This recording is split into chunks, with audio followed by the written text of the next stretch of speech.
네, 다시 왔고요. 자, 이제 아까 시에 대해서 한번 알아봤으니까 한 번 더 조금 중요한 부분만 정리해서 알아보도록 하겠습니다. 일단 먼저 시상 전개 및 각 부분의 화자의 정서에 대해서 알아보면, 먼저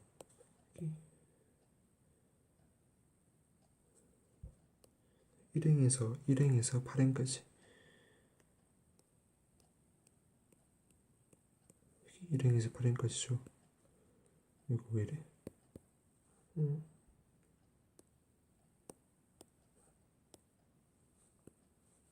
1행에서 8행까지 1행, 2행, 3, 4, 5, 6, 7, 8. 네, 맞죠? 여기 1행에서 8행까지는 일단 중심 내용은 화자는 가족과 멀리 떨어져 지내고 있는 것을 알 수 있습니다. 이때의 화자의 정수는 쓸쓸함과 상실감을 나타내고 있는 것을 알 수 있습니다. 그 다음에 여기 2행부터, 그 다음에 2행이 아니죠. 9행부터 19행까지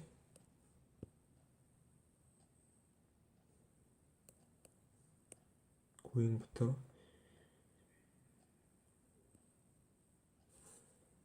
여기까지 19행까지는 화자는 지나온 삶에 대해서 성찰하고 아무런 현실에 대해서 절망하고 있습니다.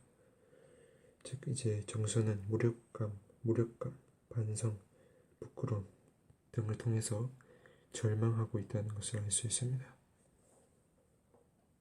9행부터 19행까지 그런 내용과 정서를 알 수 있었고, 그 다음에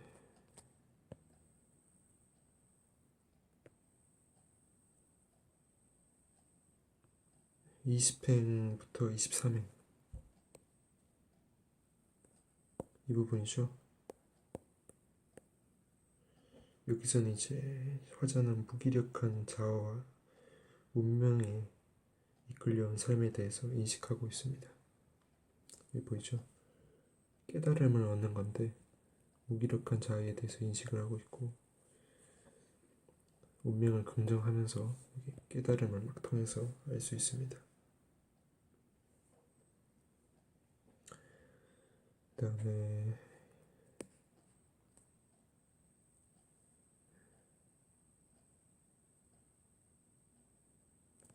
24행부터 32행까지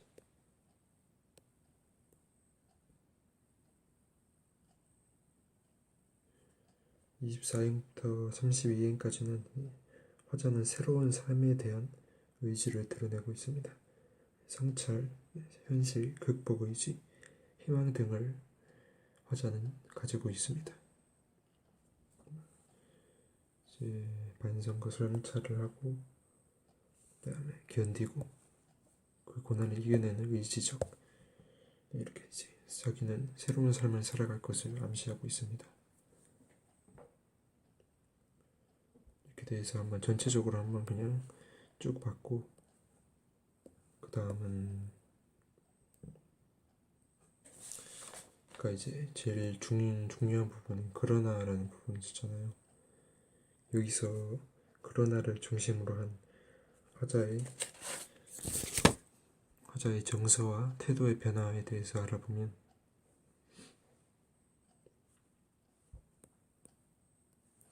그러나를 중심으로 고개를 들고 눈을 뜨고 쳐다보는 것, 이런 것을 통해서 내면의 안정, 경건함, 겸허함, 새로운 삶에 대한 의지와 희망을 가지고 있습니다.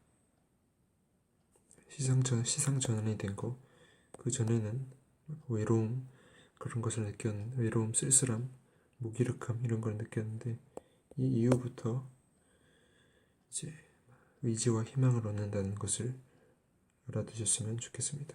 그러나 꼭 기억해 주시고, 그 다음에 이 시에서 화자의 태도가 변화했음을 알 수 있는 행동들을 찾아보면, 아까 또 말씀드린 것처럼 고개를 들어 떠서 쳐다보는 것, 이런 것들이 이제 상승의 이미지이기 때문에 화자의 태도가 변화한 것을 알 수 있습니다. 그 다음에 또 중요한 거,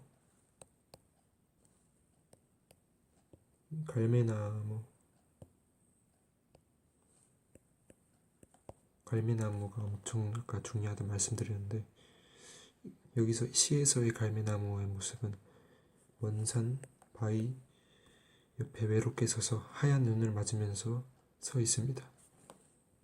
하얀 눈이 이제 시련인데,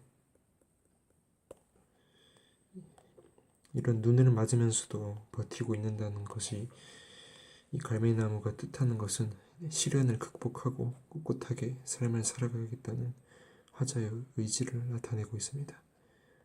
즉 현실 극복의 의지를 나타내고 있고, 객관적 상가물인 것을 알 수 있음으로써 화자의 정서를 대신함을 알 수 있습니다.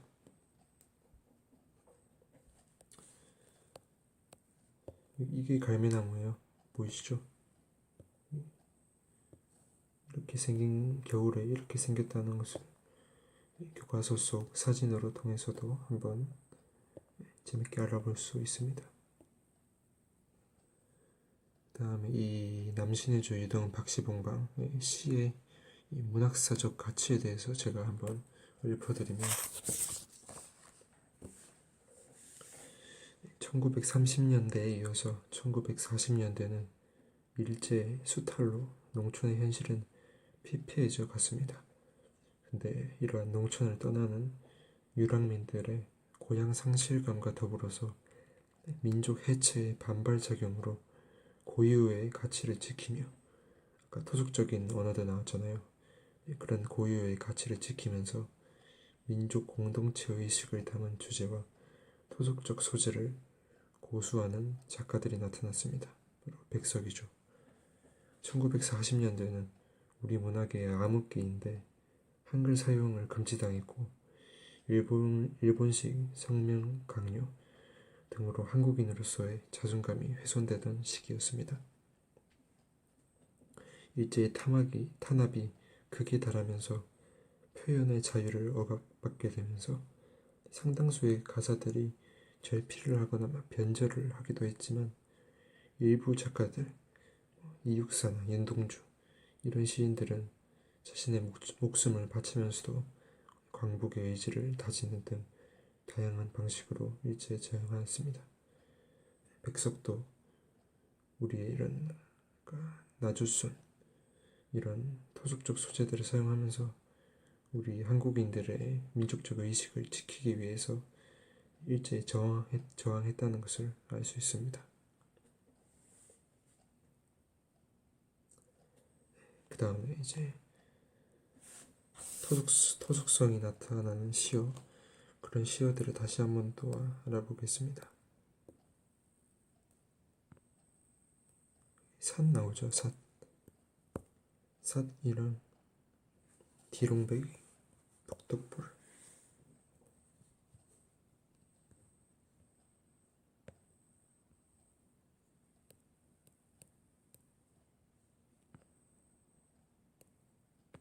그 다음에 나주순, 그 다음에 바위섭, 이런 것들이 이제 토속성이 드러나는 시어들이고, 이런 시어를 쓴 까닭은 토속적인 정감, 즉 정감을 주고 일제강점기의 모국어에 대한 애착을 드러내기 위해 사용하였습니다. 우리 민족 고유한 언어를 사용하여서 공동체 의식을 고양하려 하였습니다. 이런 일제강점기의 사회문화적 상황 속에서 이 시를 창작한 작가의 의도에 대해서 알아보면, 일제강점기에 고향을 잃은 유랑민의 방황과 아픔을 상징적으로 그린 작품으로 평안도 방언을 사용하는 것을 통해 고유한 민족어를 보존하고 공동체 의식을 담으려 하였습니다. 아까 제가 말씀드린 거랑 똑같죠. 또한 당대 현실을 살아가는 자신의 모습을 반성하고 현실의 어려움을 극복하고자 하는 의지를 드러내고자 하였습니다. 네, 이제 거의 다 끝났고 마지막으로 핵심 정리를 해드리겠습니다.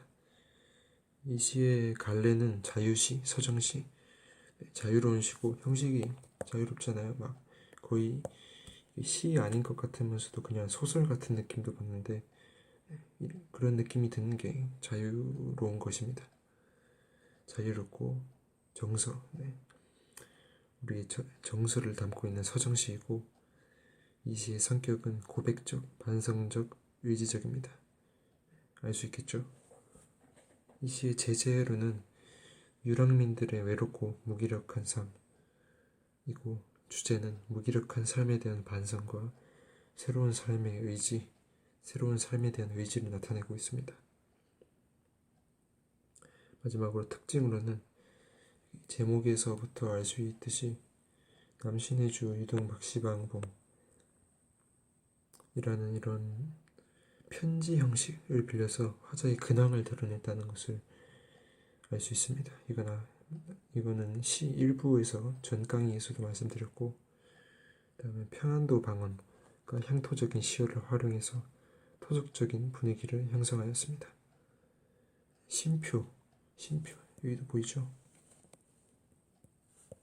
뒤에도 엄청 많은데 심표 등의 잦은 활용으로 운율을 형성하면서 화자의 상황과 내면을 구체적으로 형상화하였습니다. 마지막 네 번째로는 산문적 서술을 통해서 시상을 전개하였습니다.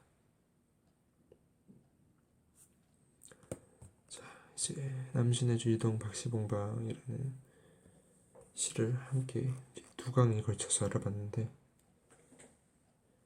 제가 가장 좋아하는 백석 시인이기도 하고 다른 시도 좋은 게 엄청 많아요. 제 핸드폰 배경 화면에도 이 시인의 다른 시인 나와 나타샤와 흰 당나귀라는 시도 있는데 이 시도 엄청 좋으니까 한번 읽어보셔도 좋을 것 같고, 백석 시인이 이제 6.25 전쟁이 끝나고 북한으로 갔잖아요. 그래서 북한 사람인데 우리나라가 북한을 막 탄압하던 시절 때에는 이 시인의 백석 시인의 시가 많이 안 알려져 있어가지고 안 알려지고 거의 잠금이 되어 있었는데 그런 부분이 좀 아쉬웠고, 그래도 그 이후에 2000년대 가까이 와서 백석 시인의 시가 우리나라에 알려지기 시작하였는데 그런 부분이 늦게 알려졌지만 그래도 너무 감사한 것 같습니다. 제가 백석에 대해서 알 수 있었던 것이 너무 감사하고 제가 가장 존경하는 시인입니다. 이제 오늘 남신의 주 유동 박시봉방에 대해서 알아봤고, 다음에는 산포 가는 길이겠죠. 황석영이라는 소설가가 지었는데 매우 재밌습니다. 이제 노동자들에 대한 이야기인데 그런 산포 가는 길